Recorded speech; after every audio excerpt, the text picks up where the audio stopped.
Hello, everybody, and welcome back to Red Menace. All right, on today's episode, Alyson and I are just going to kind of, talk about the recent events that have occurred. It's been sort of radio silence from my end for the last week or two because I was on family vacation. In fact, I was sitting in a restaurant in Oklahoma City when Trump got shot. My sister called me, and I thought she was like just fucking around. And then I started looking up the videos, like, holy shit. And then I was, in San Antonio when Biden dropped out. So I had all these events rushing at me, and I wanted to get on the mic, but as soon as I got back home, of course, I also picked up some bug, so I've been sort of sick for the last several days. Maybe some of you can hear it in my voice. I'm congested right now, but I wanted to make sure that we did come together and we did discuss some of these events because they're rapidly happening and things have shifted dramatically over the past week or so, and so it's definitely worth talking about. And I guess the first place to start would be with, the first event of the series of events, which was the attempted assassination on Trump. This is obviously a huge event. There's a weirdness. I think Alyson and I were talking before we started recording, a weirdness with how seemingly little staying power that story had. Do you want to kind of articulate the weirdness of that?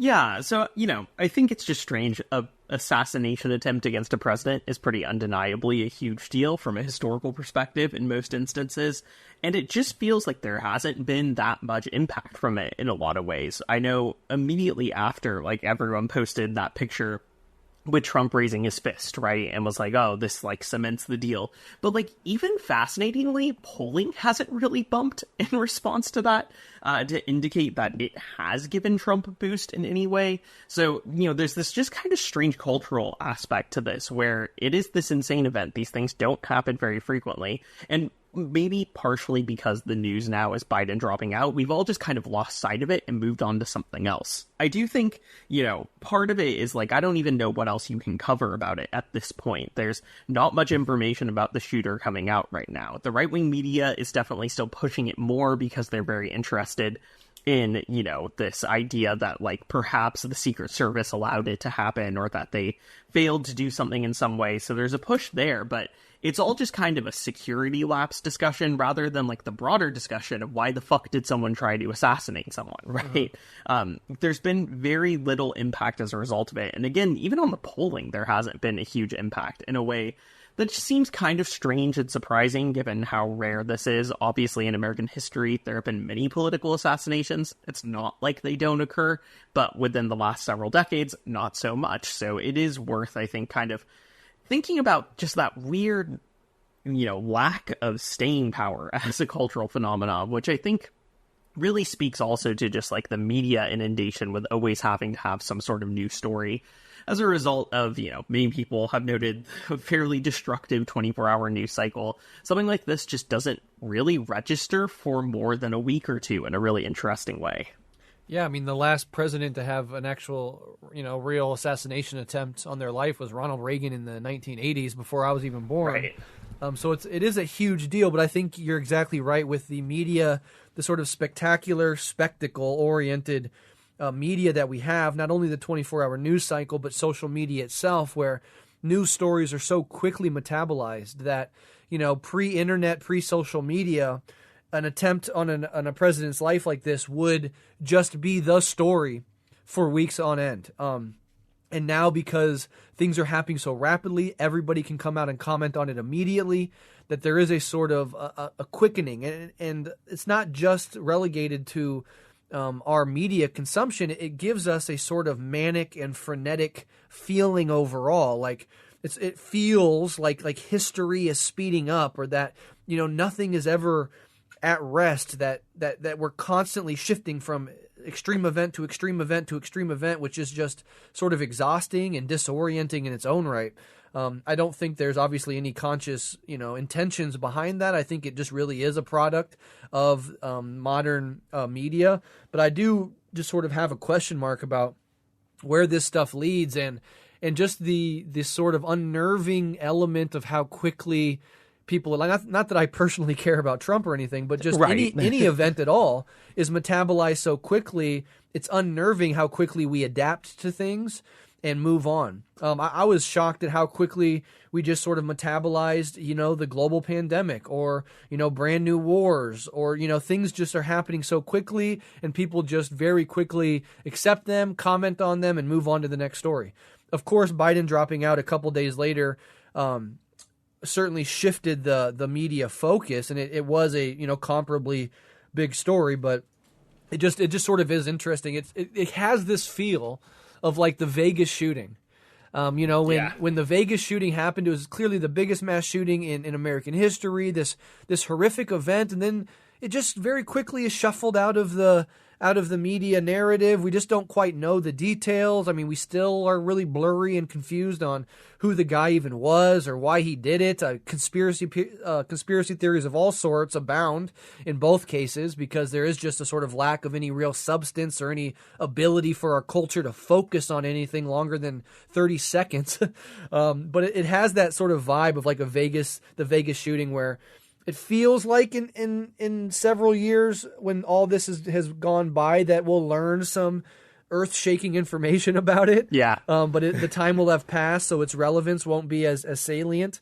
But it's just hard to say. But yeah, the manic and frenetic pace of how media is consumed and metabolized in our society is just weird and in some sense like unsustainable. I don't know how we sustain this, Yeah, no, it is very strange. And I think, I agree with you when you say, like, it does feel like there is this, like, pace that is being set. And I think it would be wrong to be conspiratorial and contribute that to, like, oh, some people are, like, sitting around and making sure the media goes that way. But I actually do think it is interestingly, like, very beneficial to capitalism, that pace, because it makes it so that when these events that once upon a time might have ended up being catalysts for something happen, there's this like ideological consent that the media kind of constructs of us just moving on to the next thing, which I do think actually kind of has a function within, a decaying capitalist society of preventing these things from becoming a larger crisis, right? Preventing them from being the kind of thing that can be reflected on by the masses long enough such that they could see it as indication of something broader or as some sort of bigger social decay or contradiction. So I do think, I don't want to be conspiratorial about it, but I do think it is certainly beneficial to capitalism as a system that is always in crisis to have that kind of pace and that kind of metabolism about things. Yeah, I agree. And to the conspiracy-oriented aspect, it's not really surprising, but it sort of took me aback just how quickly even people on the left just immediately, with no information, just immediately go to like conspiratorial explanations of things. I think it's a bad intellectual habit to get into. Not that conspiracies never happen, not that that there's never any room to make those claims, but it's a bad intellectual habit to, in a total vacuum of real information, immediately jump to that sort of stuff. Like I saw some stuff, on popular left-wing accounts with a lot of engagement of like, this is the Trump campaign set this up. Like, you understand, like if Trump turned his head half an inch later or moved it to a different direction, his brains would have been blown out. Like, this idea that the Trump campaign set it up so that they could shoot off the top of his ear so we could look cool. It's just all so crazy. Of course, the right does it. The right is immediately saying the deep state tried to take him out with all these convictions. The deep state has infiltrated the social or the Secret Service.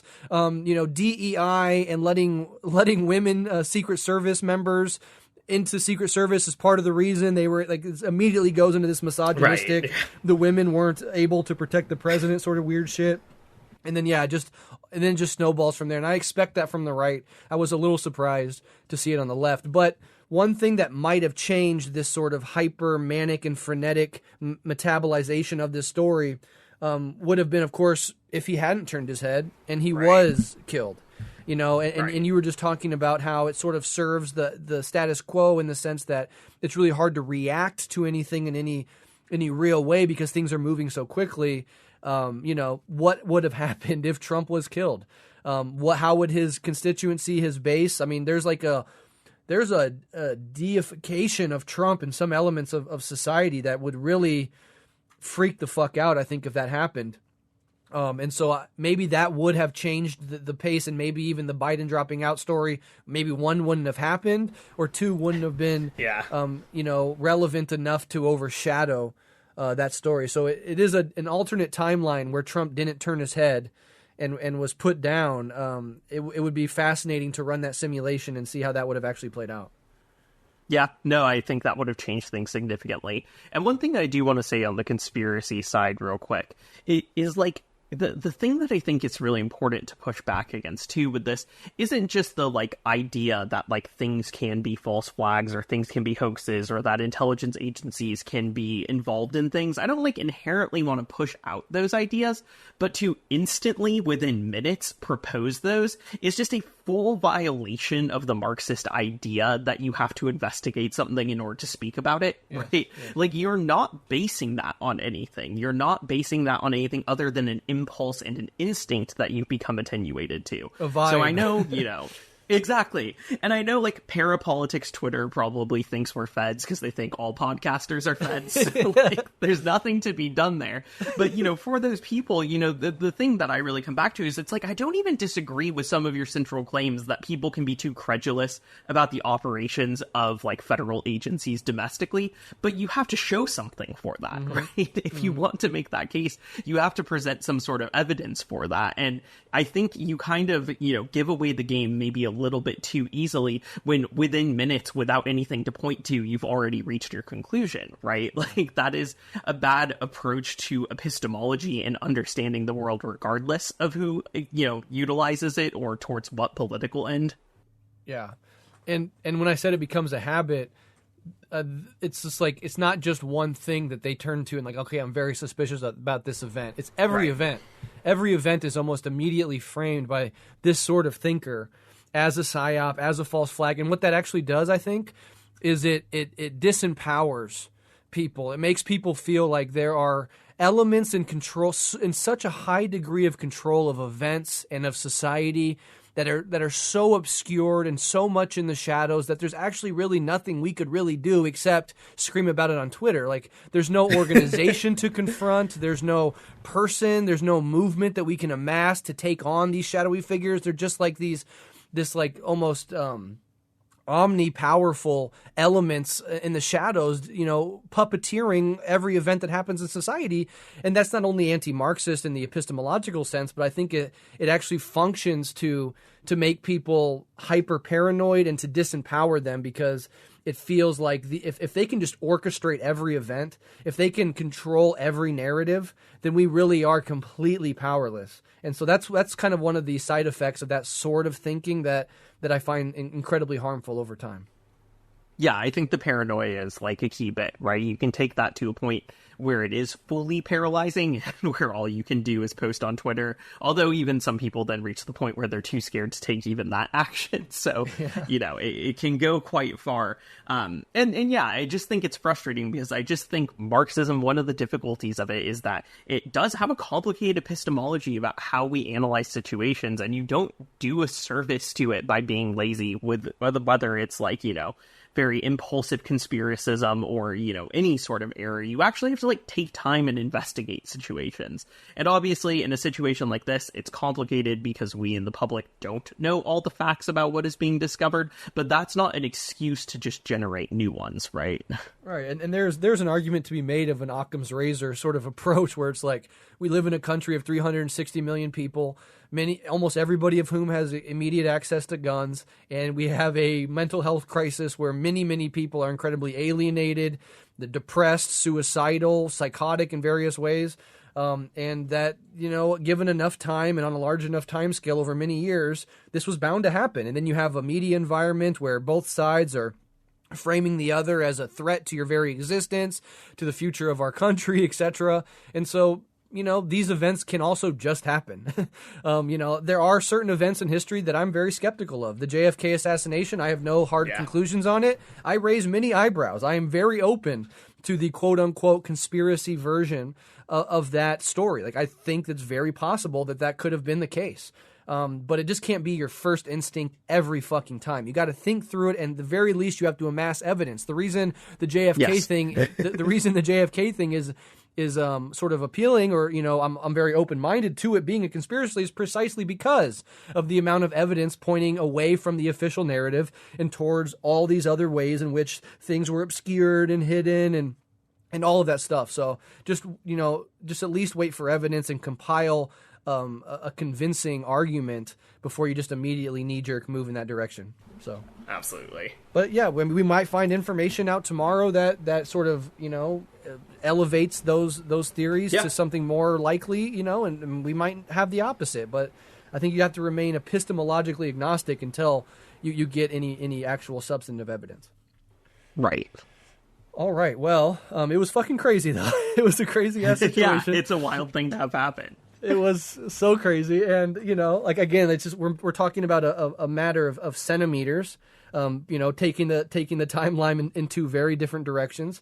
And, to not to give, I don't know if it's giving him his props or anything, but as far as reactions to assassination attempts go, it was so good that I could see why somebody God, this has to be orchestrated. We have to be living in a fucking movie, that he would stand up with blood on his face and scream fight. It was cinematic in the way that it all fucking happened. And if that happened he has media sense. He is. He has that media entertainment instinct. And he played that incredibly well. And when you juxtapose that to Biden, Biden can't climb upstairs, can't finish a sentence. Trump can take a bullet. Yeah, in that moment before Biden dropped out, somebody saying this shit's over, I get it, because there is just there's this stubborn resilience about Trump who fucking eats McDonald's and doesn't believe in working out because he doesn't want to drain his battery, and yet the motherfucker cannot be taken down.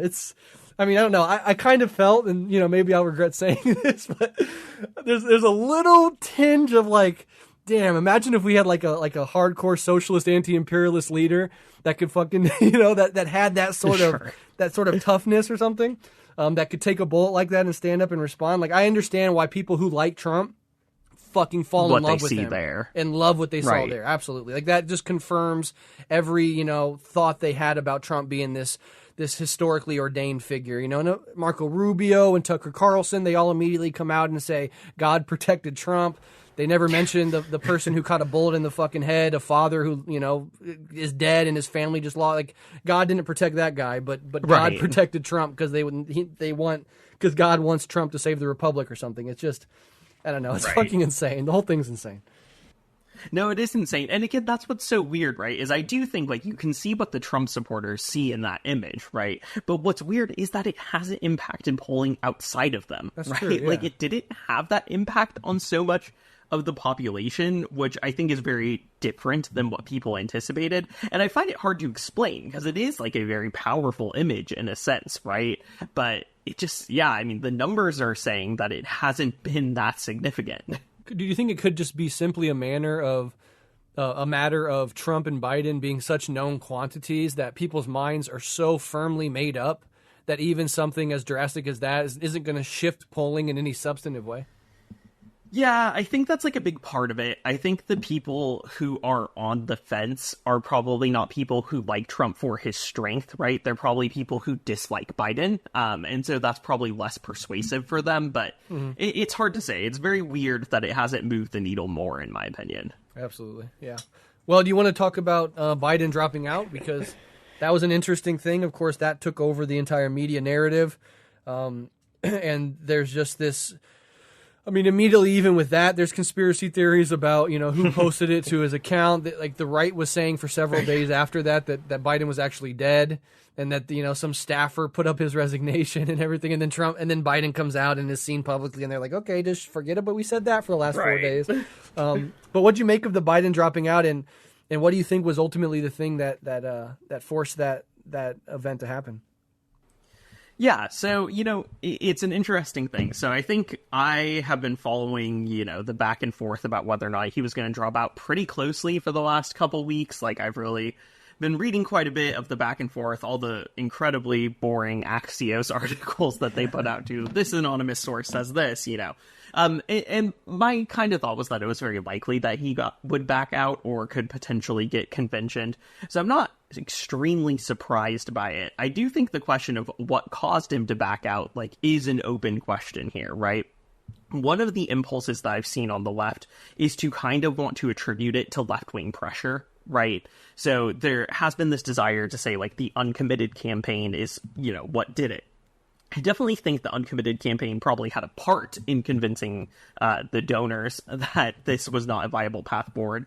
But I think that is perhaps an overly optimistic read of what led us to this point, and puts a little bit too much faith in the idea that any of this process is democratic at all, and that, we have that effect. I think the bigger thing is honestly just that the donor class within the Democratic Party lost confidence, right? That really, I think, was the big part. Early on, we had, people calling for him to step down. A lot of Democratic politicians came out very quickly afterwards and put themselves out as defenders of him. Bernie did it, AOC did it, some more moderates did it, across the board ideologically within the Democratic Party, we saw this decision. What really changed things were two factors, I think. One, new polling came out indicating that senators and Republicans facing down ballot races were probably going to lose if he was the candidate. So suddenly the calculation changes somewhat. It's not just that we might lose the presidency from the Democratic perspective. We might also lose the legislature, and that's a huge blow. So that led to more panic, I think, and that led to more politicians who are facing those races making the decision to publicly call for him to step down. So that led to this broader divide within the party, I think. I think the Democrats would have been perfectly comfortable giving up the presidency, but not as comfortable giving up the presidency and the legislature. So I think that was a big part of it. And then the other thing is that a bunch of donors said no more money, right? Not donating anymore until he steps down. And I think very much you can see Pelosi's role in the party as kind of a kingmaker within all of this, where Pelosi really seems to be the figure that was pushing for this kind of internal move against Biden to try to get him to step down. Another kind of turning point seems to be that privately Obama may have expressed reservations to Biden after having previously supported him in not stepping down. But the main thing that I think really needs to get emphasized here is that I don't think this is a Democratic win, right? Like, fuck Biden. I don't want Biden to be the candidate. I sure as fuck also don't want Kamala Harris to be the candidate, right? The real issue is that voters didn't get a say in who this candidate was in the primaries because of the way our political system is built. If you're the incumbent, you don't get primaried. And I think that's fucked up kind of inherently, because now we find ourselves in a situation where someone that wasn't even voted for is put in as the candidate, and no one ever got a say in it, and no one really ever got a say in Biden either. So I really do think the best way to conceptualize this is less as a win for the left. Unfortunately, I think the pressure campaign of the uncommitted vote mattered, but was not the ultimate factor here, and really more of a donor class coup to ensure that their interests as fucking mega rich Democratic donors are upheld, and they think that will be best upheld if the Democrats manage to hold on to power, and that's really what we're seeing at play here. Absolutely agree. And that donor class versus the people themselves, I think, comes in stark relief when you realize that, polls have been showing forever that not only Democrats but Americans want different choices, that within the Democratic Party there's huge, pluralities of people that would like a different candidate. We have been, I don't like, overusing these therapeutic languages because they get so cringeworthy and annoying, but literally we have been gaslit on his age for years. Yeah, actually. We were pointing out that shit when they was running against Bernie in 2020. You could already see his mind slipping. He can't get through sentences, the incoherency of it. And the same people that now come out and are applauding Kamala and saying this was the right choice and even putting pressure on Biden to drop out were precisely the exact same people who were telling us, you guys are just reading into it. This is Russian propaganda. This is right-wing propaganda. This is misinformation. What the right is doing is they're taking these clips out of context where Biden might fall or something and then try to make a big deal out of it. Like, they were just telling us that for years, that he was people behind the scenes would leak to the New York Times or whatever that, behind the scenes, Biden is on fire. Like, he is a genius behind the scenes. I wish you guys could see what he did behind the scenes, because he's on top of everything. Like, just being told this over and over and over again, that to not trust our own lying eyes. And then the moment that he has that bad debate where 4+ years of slippage comes to the forefront, it was not a surprise to anybody who's been on this tip for a long time. That's exactly the performance that we expected. We've seen him deteriorate, and we knew that was happening. But it took that sort of failure to really emphasize it enough to where, exactly right, the donor class started pulling their money and their support. And that's what matters in Democratic politics. And that speaks to this bigger point, that I really want to emphasize, which is the Democrats' war on democracy.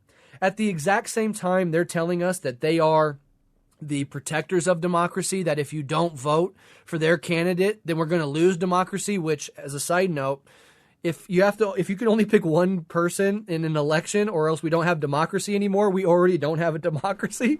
So, like there's only one choice, but you're free to choose. This is a democracy. You can pick your candidate, but there's only one choice. Okay, well then we already have lost democracy. But going back to the Bernie Sanders campaign, where he won the first 3 to 5, I think it was the first 3 or whatever states in the primaries, and Biden wasn't even in the top 3, right? And then Obama behind the scenes and other big money elites, and of course the donor class, which Obama is in some sense a face for, right? Obama is like, he has this reputation within the Democratic Party that is very high, and the donors will, through him, get their needs met. And so Obama was the one that sort of orchestrated the fallout of all the other candidates that then immediately endorsed Biden, because they could not stand Bernie Sanders. They could not stand the prospect of tepid social democracy genuinely chosen by the people. I mean, the Democratic voters were overwhelmingly choosing fucking Bernie, and the donor class and the elites in the party could not stomach that. And so they orchestrated the Biden vaulting up into to be the nominee. They left Elizabeth Warren in because they thought it would continue to siphon off votes from Bernie, and everybody else, all the other centrists, dropped out and endorsed Biden, and Clyburn helped them in South Carolina get over the. So this is a anti-democratic institution already.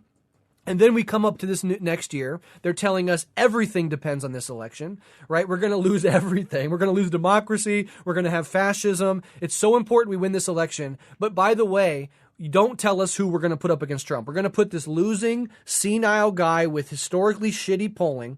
We're going to prop his ass up, and he's going to be. So this is the most important election ever. But also, we're running this historically unfavorable candidate, and don't you dare tell us not to.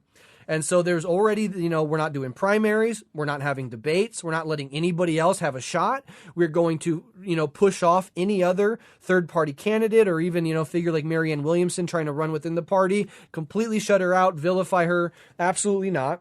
And then all the polling is suggesting, please let us have a choice. No. And then when the donor class decides that another figure will be more viable, that's when the shift happens. So at every step of the way, the Democratic Party, while it's telling you and me to our face that they are the protectors of democracy, are undermining democracy in the exact institution where they have the most ability to expand it, in the Democratic Party itself. So if you really, really, truly believed in democracy, you would be expanding it and showing how viable it is within the Democratic Party itself. And guess what would have happened?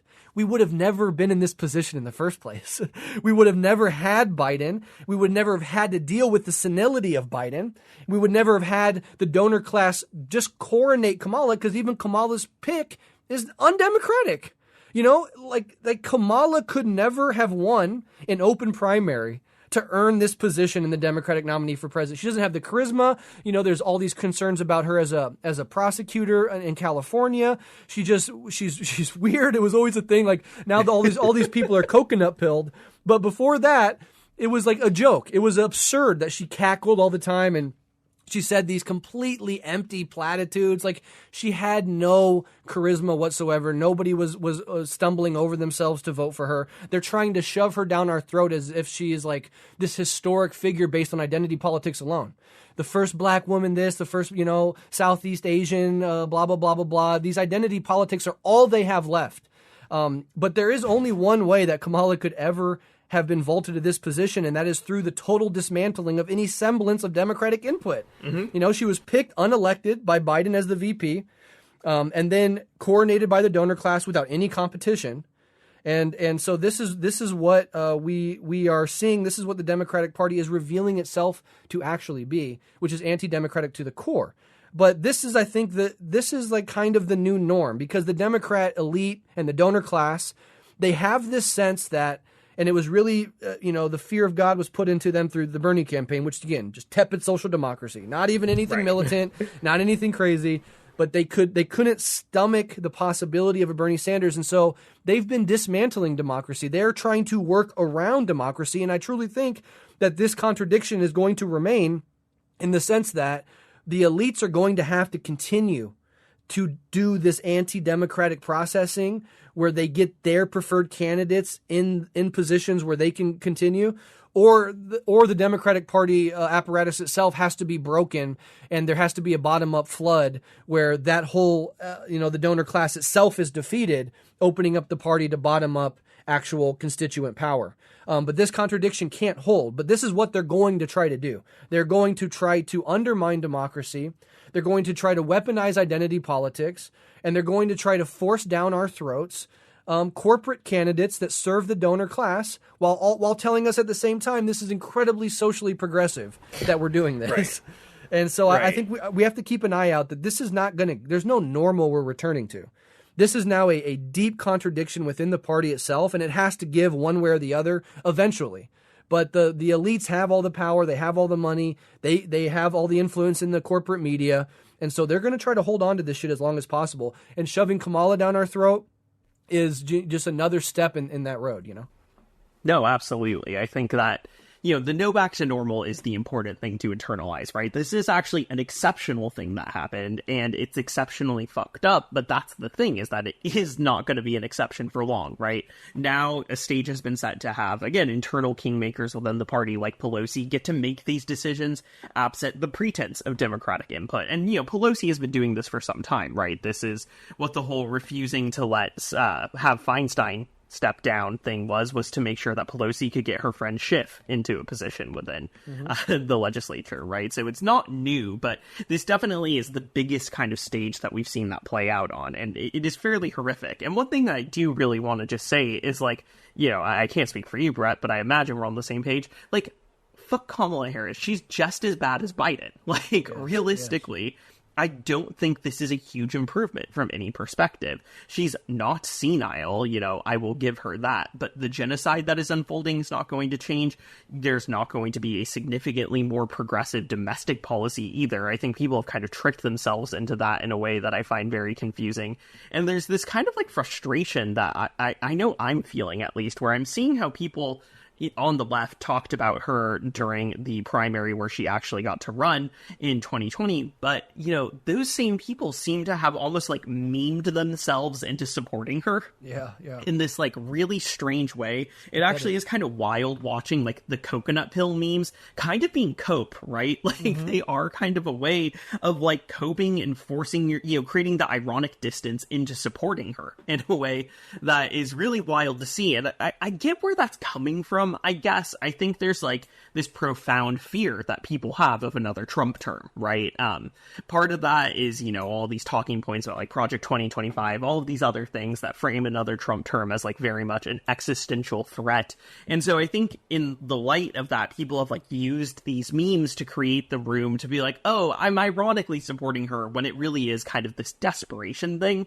But I just think that is a huge mistake. Kamala Harris is basically a spokesperson of the police state in the U.S., right? Yeah. As bad as Trump is, I think we always do just have to insist again that the Democratic Party is very much a part of the fascist project in the United States as much as the GOP is, right? In many ways, they're fucking more competent at it. They're more proficient at it. So if your fear is the ascendancy of some fascist system, that is not a better outcome. And that doesn't mean you should go fucking support Trump, obviously. I mean, I guess not obviously, because there are people who would argue that, but it should be obvious that doesn't mean you should go support Trump.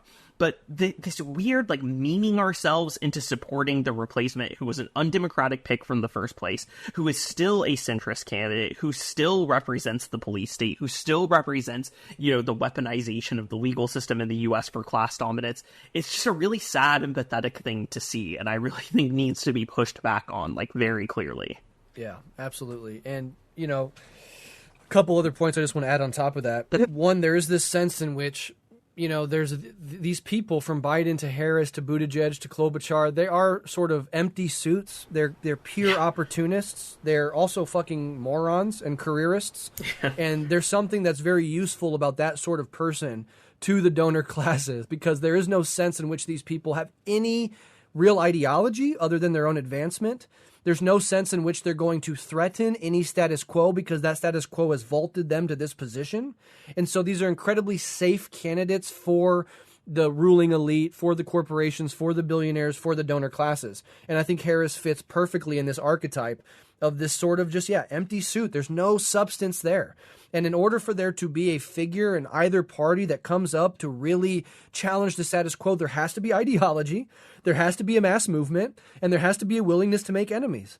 And you don't have any of that with any of these people. That's not even on the smorgasbord of possibilities intellectually for them.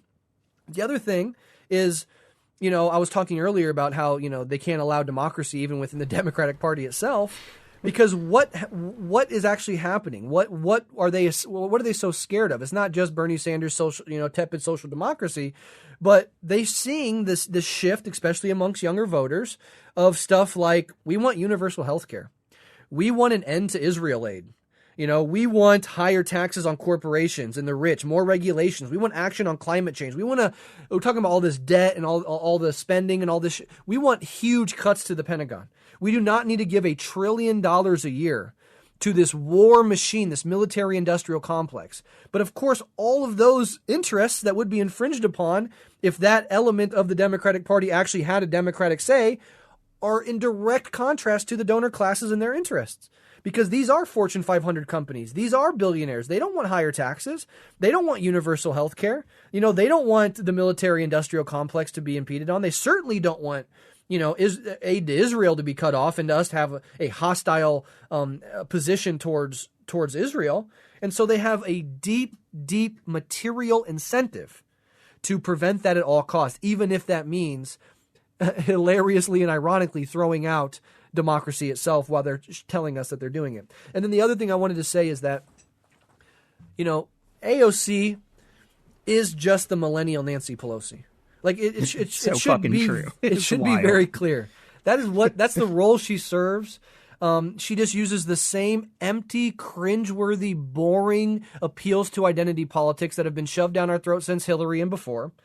She does nothing of any real substance. She's a flip-flopper, a pure opportunist. She was one of these people saying Biden needs to stay in when everybody can clearly see he's falling apart. She was one of the dead enders. Her and Bernie were amongst the dead enders for Biden. So these figures are emerging within the Democratic Party to speak to and co-opt the energies of a new generation. And they should be seen precisely in that way. Is it the case that AOC is taking money in smoky rooms? No, of course not. But this is who is allowed to exist in the Democratic Party. Right. If you get to that position in the Democratic Party, if you're allowed that level of platform, you have been subordinated to the overall interest of the party, which is the overall interest of the donor class. But it's good for them to have somebody that seems like they're going to go against the status quo, because they're the promise of change. When AOC and Bernie was getting into, becoming popular across the board, when AOC got elected, it was precisely on this premise that they were going to take on the Democratic Party elite and they were going to be the arbingers of real change. And so it's incredibly advantageous to the party itself to be able to have figures like that ostensibly represent a new generation, a shift in perspective, real change within the party, to be able to put up to the younger people to continue to string them along and continue to have them support the party. So that's whether she knows it or not, I can't speak to her internal monologue. Whether she knows it or not, that's the role she plays, and that's the role that others like her play. No, absolutely. And I think, it's so blatant at this point that, even, the factions within the DSA that have traditionally supported her are backing off of that support, right?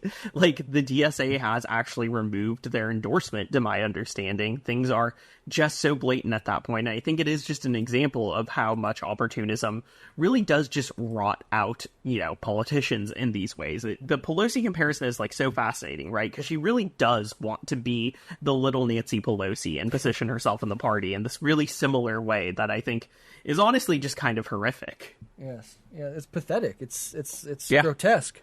Now I want to address this, and I would love to get your thoughts on this, Alyson. Mm-hmm.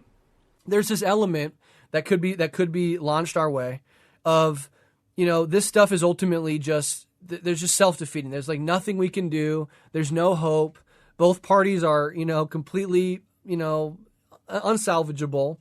And you're just going to tell us to organize more, but that's not working. That's not bringing any change. immediately. You know, somebody could launch these accusations against us.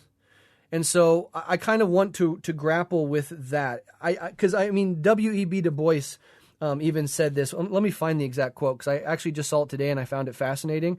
And this is in the 1950s, and here we are 70-some years later, and it's the exact same shit. But, you know, Du Bois is so ahead of his time and is such a seminal figure for us to learn from and to study. So the quote is from, I believe, an essay Du Bois wrote, "I Won't Vote" in 1956. And just the part of the quote is the refusal to vote in this phony election a counsel of despair? No, it is dogged hope. Stop yelling about a democracy we do not have. And I think that speaks to the necessity for us to sort of grow up, to see the limitations of these parties, but not to prevent the struggle. We're not saying this stuff as like there's no hope, that, we still have to organize. I still think, like, if you want to vote, I think you should vote. You should register your disdain with the two parties. Vote third party. Vote for a candidate that actually aligns with your values. Not that that's going to, create a tidal shift in our politics overnight, but, it's worthwhile to register that disdain. And I will say this, I'm not a sort of a dogmatist when it comes to this.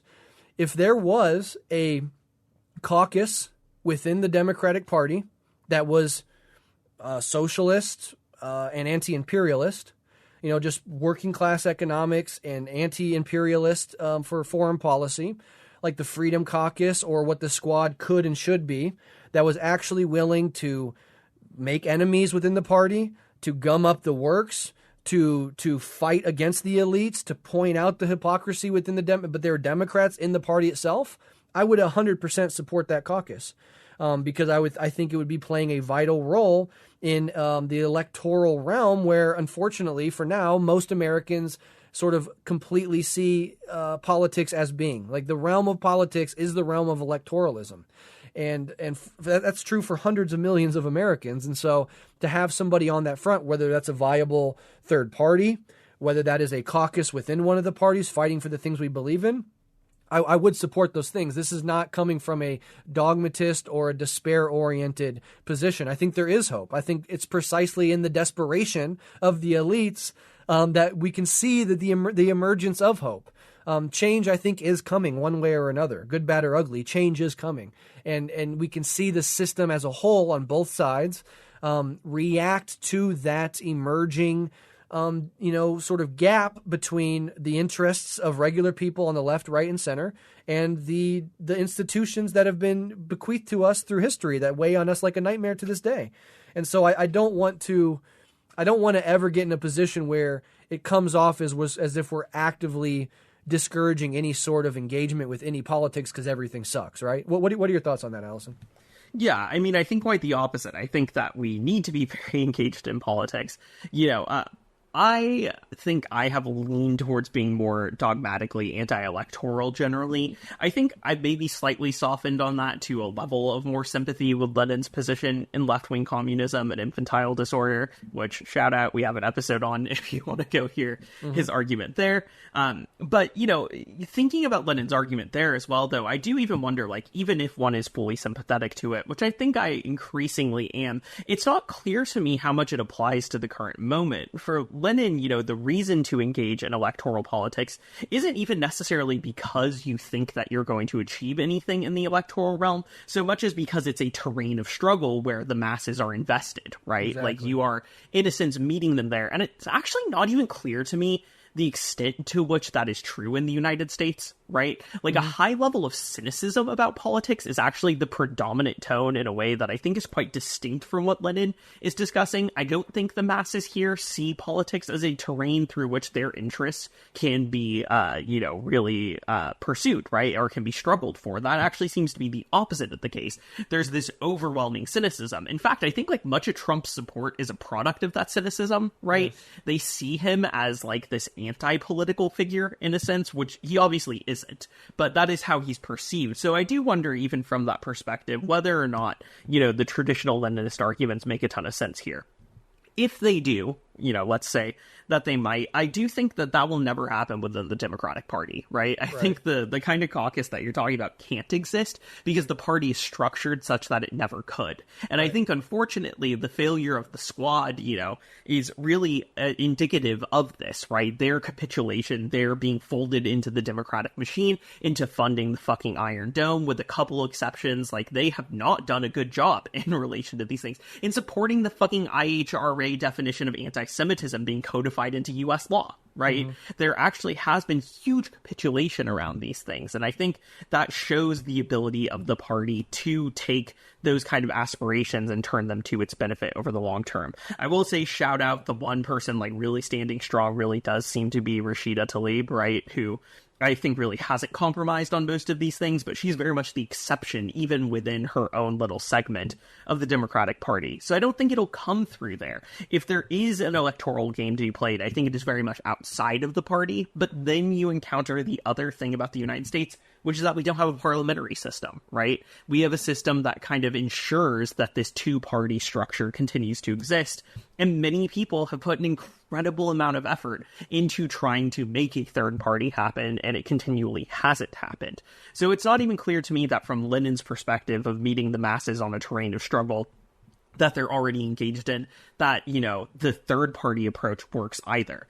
So I am very pessimistic about those things. Does that mean that I think everything is hopeless? Does that mean that that terrain could never emerge? No, I think that would be a dogmatic way of thinking, right? That would not be a materialist way of thinking. We have to constantly assess whether or not that's the case and then move from there. But I would push back against the idea that, like, the alternative is just this vague organize and then nothing else, right? I do think that there is something slightly more concrete that people are suggesting as an alternative. I think that, organizing does things that, even if it's not a revolution, impact people's lives. If you talk to people who have avoided eviction because of radical militant tenant organizing, their lives have been impacted by that organizing more than they have by voting. Right? It is actually true that those struggles make a difference. And yes, it is unfortunate that in the terrain of the U.S. left, those struggles have by and large not surpassed economism, right?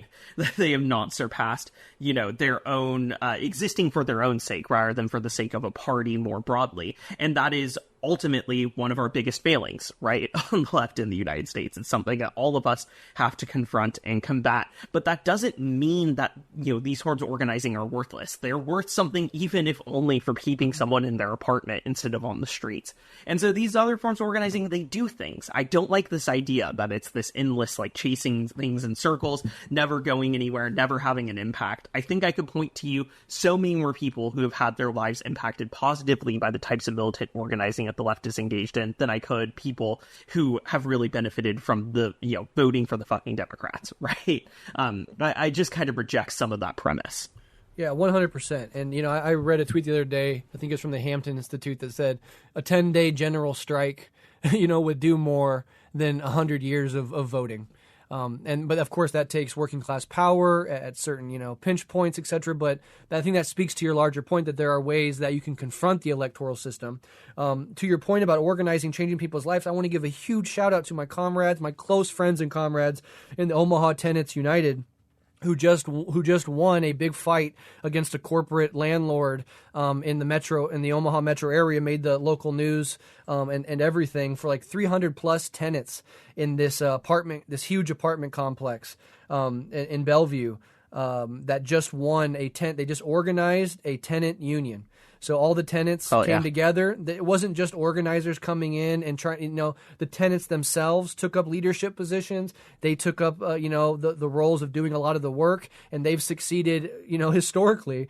It's the first one of its kind in the area, and it's a beautiful thing. And that speaks directly to your point about how organizing has real material impacts and can change people's lives in a few weeks of struggle compared to a lifetime of voting.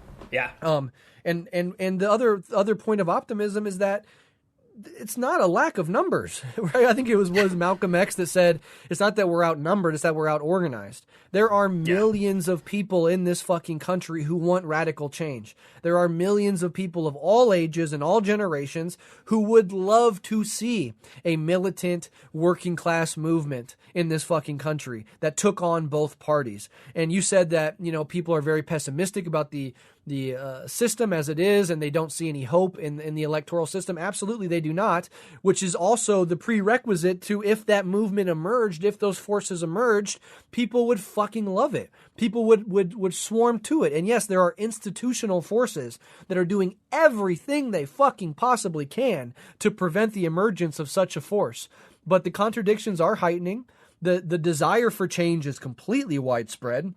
It might be articulated differently across the political spectrum. You talk to, like, you know, some 55-year-old working class guy in Nebraska who's voting for Trump, and he might articulate it a little differently than somebody, you know, in a different circumstances with more ostensibly or outwardly left-wing politics. But there's still this deep change. They want to see politics work for regular people. There's a disgust at the military-industrial complex, endless wars. There's an overall hatred of the elite in both parties, which to some extent Trump both represents that hatred of the elite as he simultaneously represents the elite that they're hating. You know, right. So that's a contradiction that the Republican Party is going to have to continue to work out. And of course, the whole idea of a militant working class anti-imperialist caucus within the Democratic Party was purely hypothetical. And as Alyson said, it is functionally impossible because the party itself would never allow for that. But I was just, you know, trying to assert that if that existed, there would be support for it. So yeah, there's plenty of reasons to continue hoping, and to be optimistic, continue fighting, continue organizing, continue educating, continue to form networks of like-minded organizations and people in your community, to serve the masses in whatever ways you can. And there is a sort of building momentum that is occurring. And sometimes we get disheartened, we get discouraged because we see things at the highest institutional levels not going our way whatsoever, and that can make some people despair. But there is this undeniable energy building. And like I said, you know, the one fact in both Buddhism and dialectics and Marxism, change is inevitable. The status quo doesn't last forever. You can't just force everybody to continue to have, you know, this sort of very minoritarian, elite-centric rule imposed on them forever. People do fight back. The whole history of humanity has been people, you know, rising the fuck up against forces that have tried to impose authority on them, going back thousands of years, all the way up until the present day. You know, revolutions happen, uprisings happen all the time. And there is a direction that we're heading in as a society that is geared in that direction. And the more that the elites in both parties try to keep a lid on it, the more the steam builds, and the more the lid becomes unstable. And eventually things will pop off. And it is our job to organize and educate as much as we possibly can to ensure that when that lid pops off, it pops off in the direction of the left, not the direction of a military coup or a police state, or, you know, whatever, the American Caesar or the American, next dictator or the American Hitler, for God's sakes. And so, yes, there's plenty of reasons to continue to be engaged, as disheartening and exhausting as it can sometimes be. Yes. And to continue to fight in every single way that we can. And so I always wanted to impress that upon people, especially when we have a discussion about all the ways that things suck ass, you know? Of course. Of course. Yeah. And I think the one thing that I will say, too, to build on that is, like, you know, if you are someone who very strongly believes that, like, the electoral realm is a place where we should be fighting, then I think that's all the more reason that the non-electoral organizing matters as a prerequisite, right? Yeah. Like, one of the things that I've, like, been reflecting on a little bit lately, and this might be a slight tangent, but it's on my mind, so you all will be subjected to it, which is, you know, a thing that I don't hear U.S. socialists talk about is the idea of consciousness, right? And of raising the consciousness of the working class. I think part of that is, like, we have this attitude where often we worry that kind of language is, like, paternalistic or something like that. But fucking go back and read some Lenin, and you can't get away from that concept, right? Read Mao, and you can't get away from that concept. And I think for a class to struggle in the political arena, it needs a high level of consciousness to begin with, actually. You need to have a class that has already begun to think of itself as a class for itself, right? And that's a difficult thing to accomplish. That's a level of consciousness that is fairly advanced. And if you think about the context where Lenin is interjecting in his debates, like in Germany, that consciousness was there, right? There was a working class movement within that country. And so I think we need to get there first before that terrain could ever open. One of the reasons that I think tenants organizing is like such a good example is, unlike things like mutual aid, it's combative, right? Tenants organizing takes a group of people and puts them into direct struggle against their class enemies, and when they win, it builds consciousness. It actually does.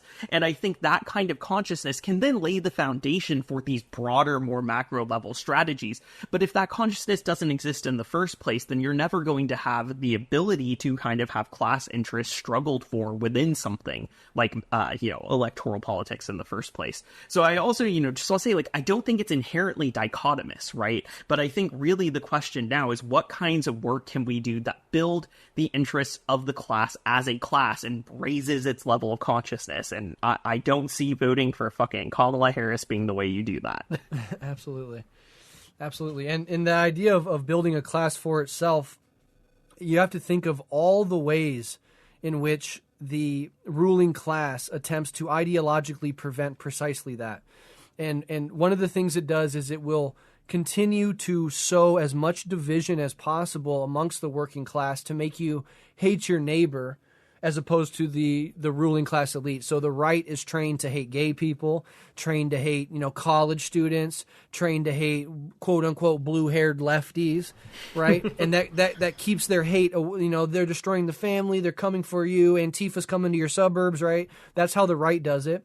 And on the left, there is this sense like you fucking hate MAGA.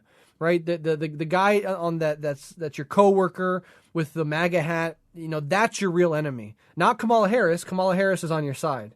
He's your real enemy. And there's a million ways they do that, right? There's identity politics, which on the right takes the form of like white identity politics. We're losing our country. White Christians are being preyed upon. Blah blah blah. You hear that all day long on the right, and on the left, the liberal, neoliberal weaponization of identity politics that we see with Hillary Clinton's and Kamala Harris's and AOC's is that exact same thing, but inverted, and it serves the exact same purpose. If that identity politics was a threat to the status quo, do you think it would be coming out of the mouth of Hillary Clinton and Kamala Harris?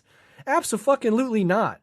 And so you have to see the ways in which the divisions amongst working, not to say that there are no divisions, not to say that we should just wrinkle them all over, that there's no differences, that we could all just get together and kumbaya and fight the elites. There are real divisions, but there's false ones being raised by the elites that can keep us at each other's throats and away from their own. And I think that's also shown in extreme clarity when Trump gets his ear pierced and all the Democrats trip over themselves to come out and say, "Oh my God, political violence! This is so disgusting. This is way over the line now."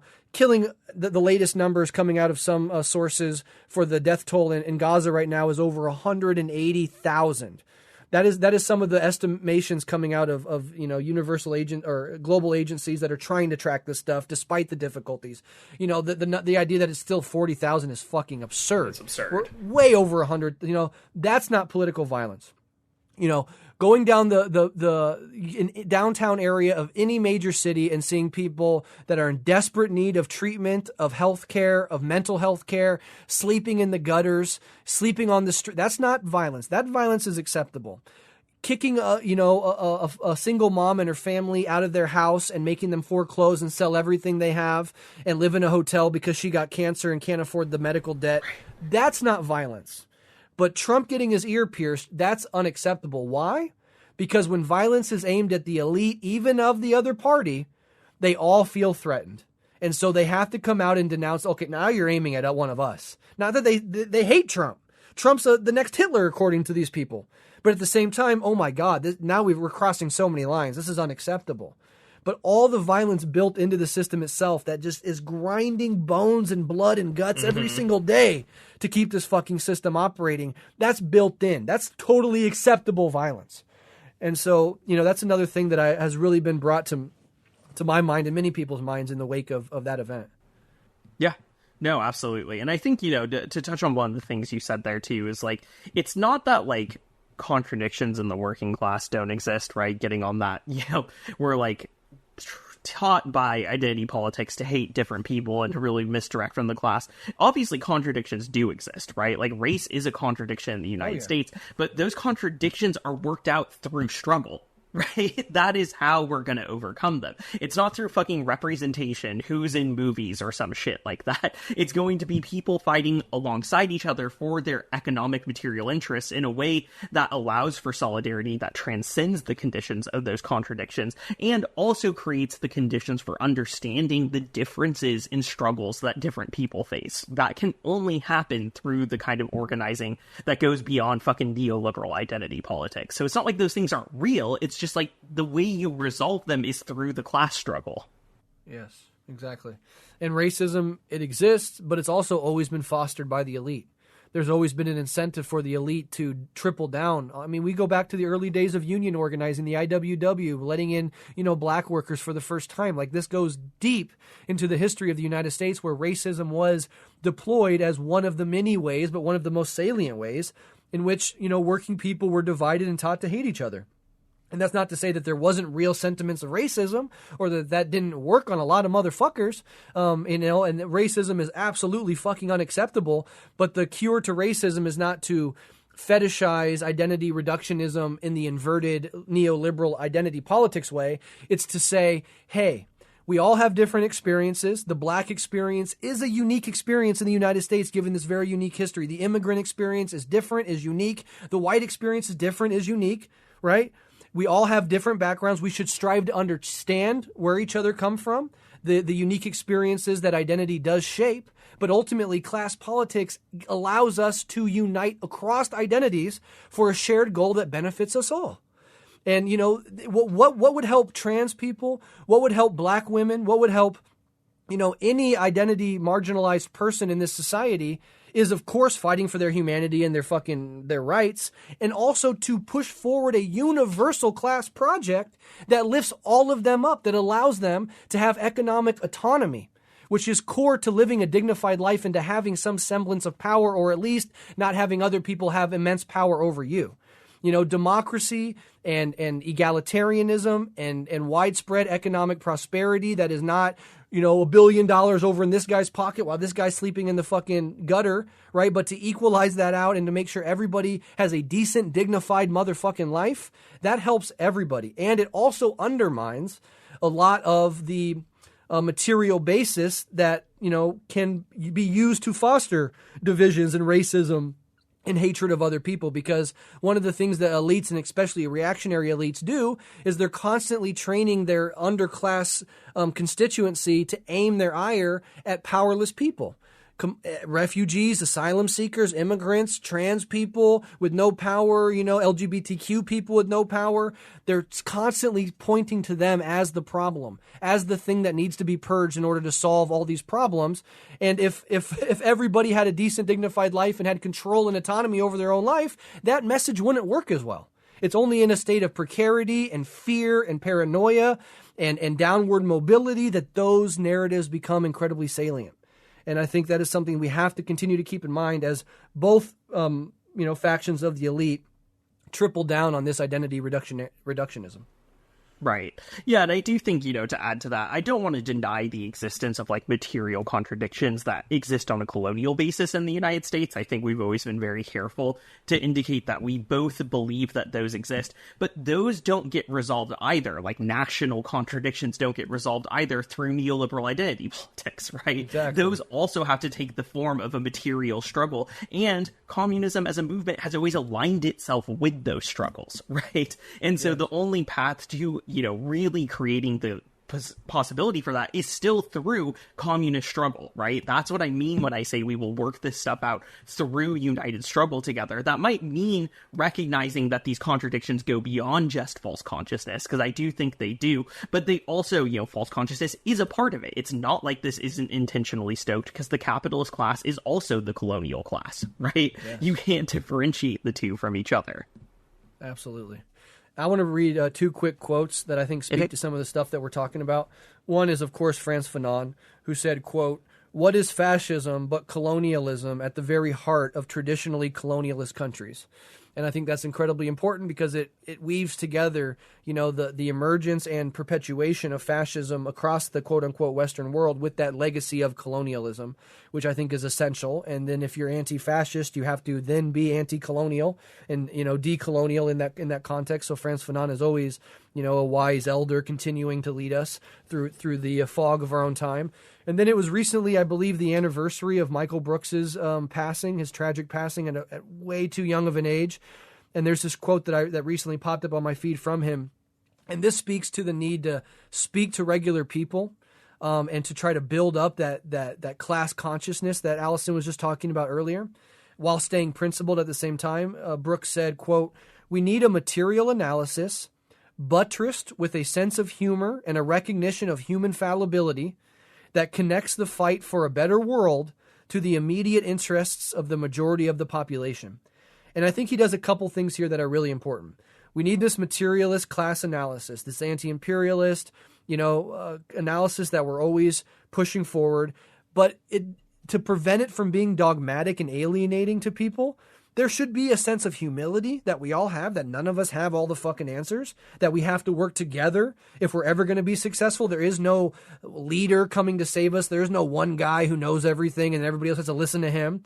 And there's a sense of humor, which is also, I think, a product of humility, which is if you're going to relate to people, you don't just shove jargon down their face. You don't lecture them. You're a human being. You relate to them as a human being. Having a sense of humor, an approachable personality, a humble recognition of human fallibility, that we're all fallible, that none of us have all the answers, I think humanizes us in our movement and is an important aspect to reaching people where they are.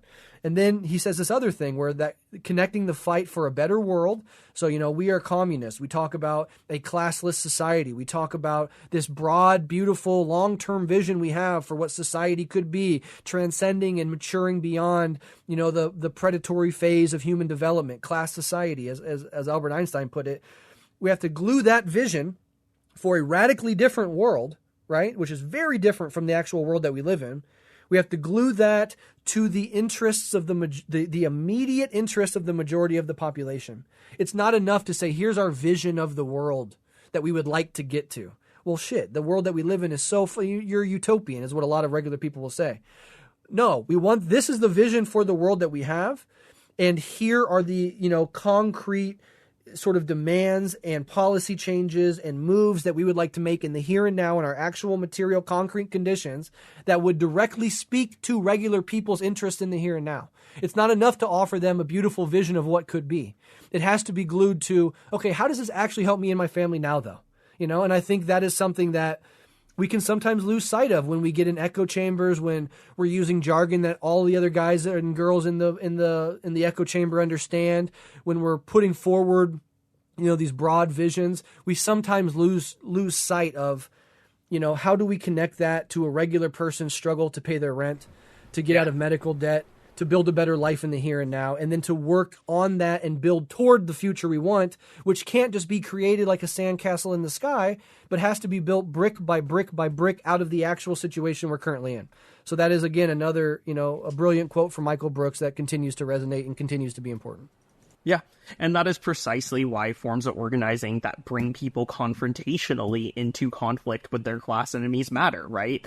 I can talk all day about, there are very abstract parts of communism that I find fascinating about what the world would look like under communism. Same. But that doesn't matter to someone who might get thrown onto the streets because they can't pay their rent. But avoiding that situation does matter.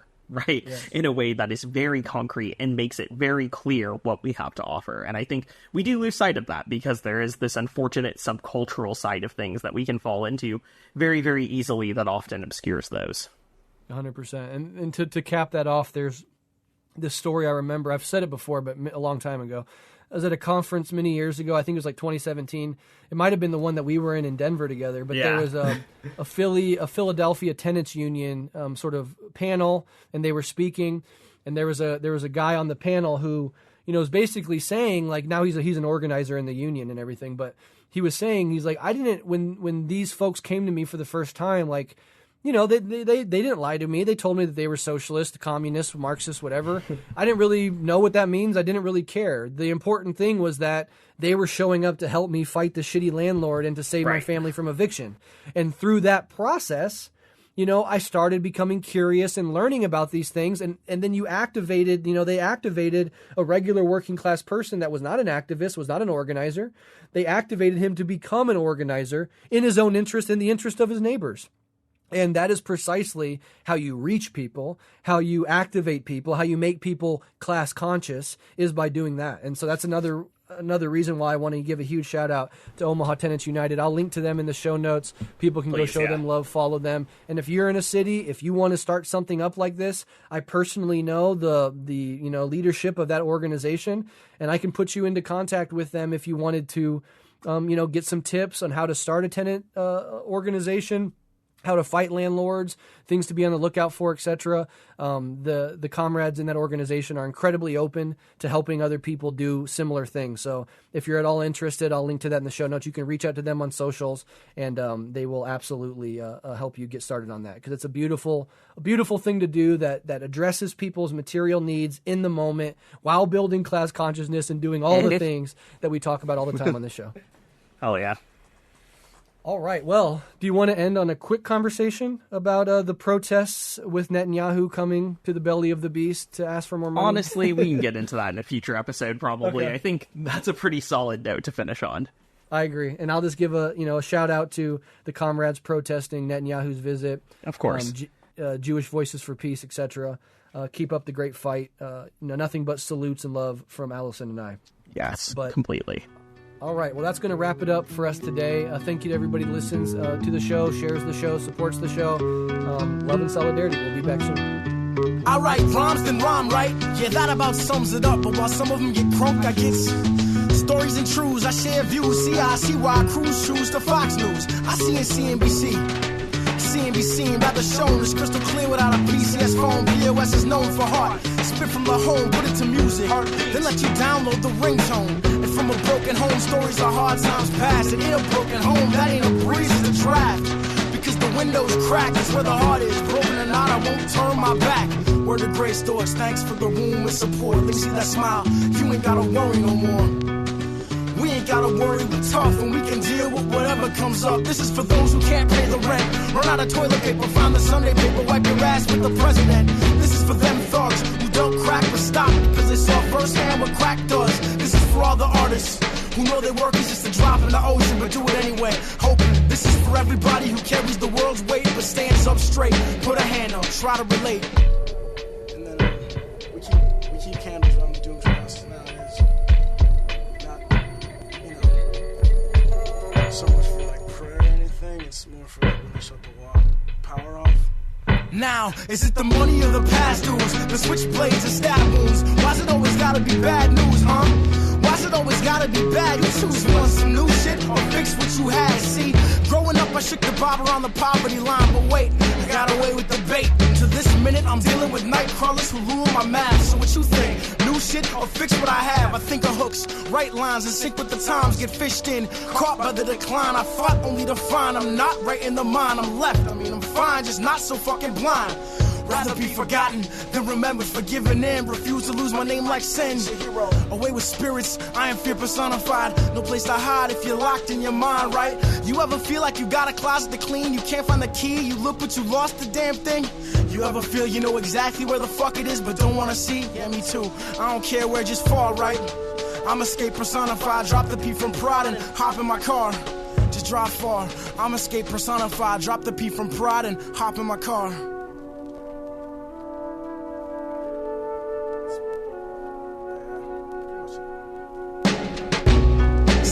Run out of toilet paper, find the Sunday paper, wipe your ass with the president.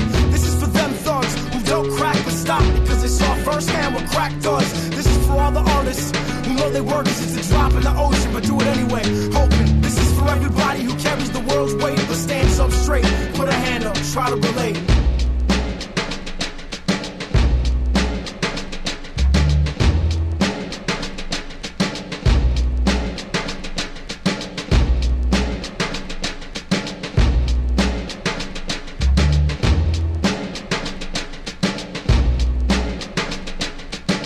That's a little rhyme. Get that rhyme? I put that rhyme in because quite often dropouts come in to catch the show. Them dumbass dropouts like those rhymes.